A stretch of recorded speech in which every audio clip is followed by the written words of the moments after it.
A princess adored by millions, yet trapped in a world of secrets. Long before the night in Paris, the seeds of mystery were already being sown. She was not born into royalty, yet from the very beginning, Diana Spencer carried an aura that seemed destined for history. Born on July 1st, 1961, in Norfolk, England, Diana grew up surrounded by whispers of privilege and sorrow. Her family was connected to British aristocracy, but the fairy tale image concealed cracks. Her childhood was shaken when her parents' marriage collapsed. The echoes of that broken home would later define the way she sought love, desperately, openly, and tragically. But no one knew that this young girl, shy and reserved, would one day become the most photographed woman in the world and the central figure of one of the greatest modern mysteries. Fast forward to 1980. Diana was just 19 when she caught the eye of Charles, Prince of Wales, heir to the British throne. Their engagement was announced with global fanfare. The press devoured her every move, her fashion, her smile, her innocence. To the world, it was the perfect match, a fairy tale unfolding. But beneath the glittering engagement rings and golden crowns, unease stirred. Charles was older, already tied emotionally to another woman, Camilla Parker Bowles. The seeds of conflict, betrayal, and heartbreak were already planted. And Diana, she was stepping into a world where every smile would be recorded, every tear magnified, and every whisper weaponized. On July 29, 1981, the world stopped. Over 750 million people watched as Lady Diana Spencer walked into St. Paul's Cathedral in a flowing ivory gown, a vision of hope, grace, and fairy tale dreams. The wedding was painted as the ultimate romantic spectacle, a uniting of ordinary dreams with royal destiny. But even as Diana walked down the aisle, whispers filled the palace halls. Charles's heart, some said, was elsewhere. Diana, radiant before the cameras, was already feeling the loneliness of a role that seemed to devour her identity. This was not a union of hearts, but a marriage of image. And behind the gilded doors, the stage was being set for betrayal, scandal, and eventually, tragedy. Despite her troubled marriage, Diana blossomed in the public eye. She redefined what it meant to be royal. She shook hands with AIDS patients when the world recoiled in fear. She walked through minefields in Angola, bringing global attention to forgotten causes. She hugged children, spoke with ordinary people, and carried an authenticity that made her beloved across the planet. They called her the People's Princess. But the more the world loved her, the more the palace seemed to close in around her. The media swarmed, not just reporting but stalking.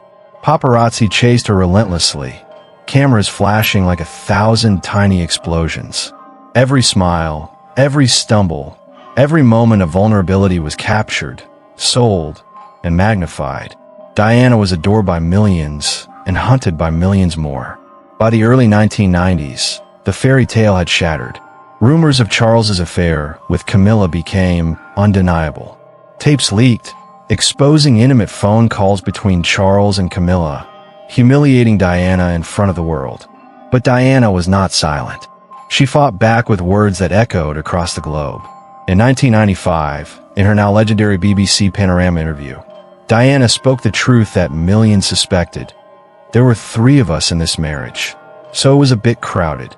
The confession was explosive. It wasn't just a glimpse into royal scandal. It was the first crack in the image of the monarchy itself. For the first time, the People's Princess was at odds with the palace. In 1996, the marriage ended in divorce. Diana lost the title of Her Royal Highness, but gained something more powerful, freedom, or so it seemed. Now untethered from the royal machine, Diana carved her own identity. A humanitarian, a global icon, a mother fiercely protective of her 2 sons, William and Harry. But freedom also made her vulnerable.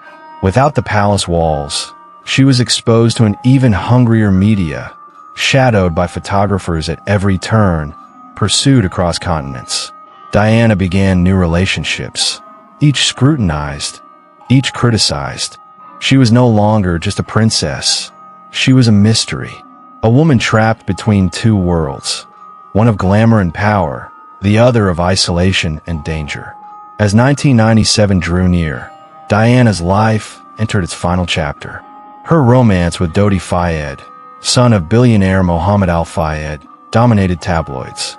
Every yacht trip, every private dinner was photographed, splashed across front pages. Some claimed she was ready to remarry, perhaps even leave England altogether. Others whispered of deeper secrets, alliances, confessions, and enemies in high places. The summer of 1997 would be the last the world saw her alive. But in hindsight, the signs were there. The warnings, the shadows, the relentless hunt of paparazzi. Diana herself told friends she feared for her safety. She wrote in her personal notes that she believed there were plots to silence her. And then came Paris. On the final night of August 1997, Diana entered the Ritz Hotel in Paris. She would never walk out alive. But the story of that night is far more than just a car crash. It is a web of secrets, theories, and unanswered questions that have haunted the world for more than 25 years. The night of the crash would become one of the most dissected moments in modern history. Diana and Dodi Al Fayed left the Ritz Hotel in Paris shortly after midnight, slipping out a back entrance in an attempt to dodge a sea of paparazzi. They climbed into a black Mercedes, driven by Henri Paul, the hotel's deputy head of security. From the very beginning, questions arose. Witnesses claimed the car sped into the Paris night at nearly double the legal limit, weaving through traffic while a swarm of motorcycles and cars, paparazzi desperate for a photograph, chased behind. Just minutes later, at 12:23 a.m., the car entered the Pont de l'Alma tunnel. It never came out intact. The Mercedes slammed into the 13th pillar of the tunnel at high speed. The impact was catastrophic. Dodi Al Fayed and Henri Paul were killed instantly. Diana was found alive but gravely injured, pinned in the wreckage. Reports say she was conscious, even whispering a few words before losing strength. Emergency services arrived quickly, but even in their swift response, mystery clings to what happened in those crucial moments. Why did it take so long to move her from the scene? Some claim that in France, protocol requires doctors to stabilize victims fully before transport, unlike in the UK, where immediate hospital transfer is prioritized. Others argue that the delay sealed her fate. Diana was transported to Pity-Salpêtrière Hospital, where surgeons fought desperately to save her. At 4 a.m., the world's most beloved princess was pronounced dead.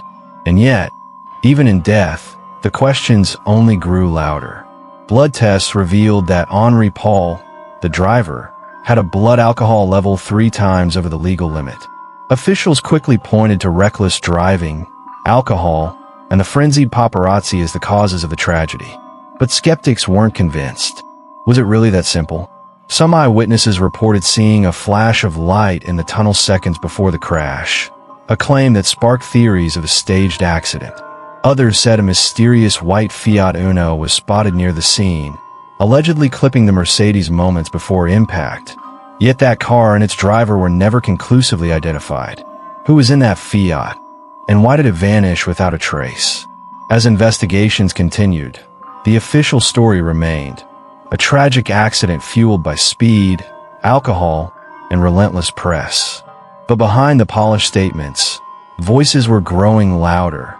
Voices of suspicion, of cover-ups, of something far darker than the world was being told. Dodi's father, Mohammed Al Fayed, launched a relentless campaign, insisting the deaths were no accident.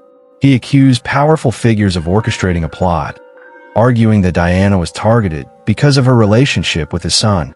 She had been hounded by the press, yes, but he believed something more sinister was at play, an attempt to silence her forever. Diana herself had hinted at fear in her final months. Letters later revealed that she had written to close friends claiming someone was planning an accident in her car. Was this mere paranoia, or a chilling prophecy of what was to come? As weeks turned into months, the tragedy of Paris refused to fade. Instead, it transformed into a global puzzle. each piece revealing contradictions and uncertainties. Why was Henri Paul cleared by his employers earlier that night, if he was so intoxicated? Why was Diana not given faster emergency care? Why did crucial witnesses vanish into silence? Every answer only seemed to raise new questions, leaving the truth forever trapped inside the shadows of that tunnel. And so, the story of Princess Diana does not end with the crash in Paris.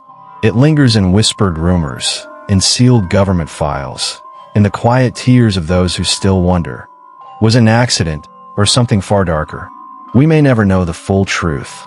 What we do know is this: Diana's voice, her compassion, her rebellion against silence, still echoes through the world today. She became more than a princess. She became a symbol, a reminder that even the most powerful crowns can fear the truth. And maybe that's the real mystery. Not who ended her life, but why her light was so threatening in the first place. This was Timeless Forge. And remember, history is not just what they tell us, it's what they don't want us to find. Stay curious, stay questioning, and never stop searching for the hidden story.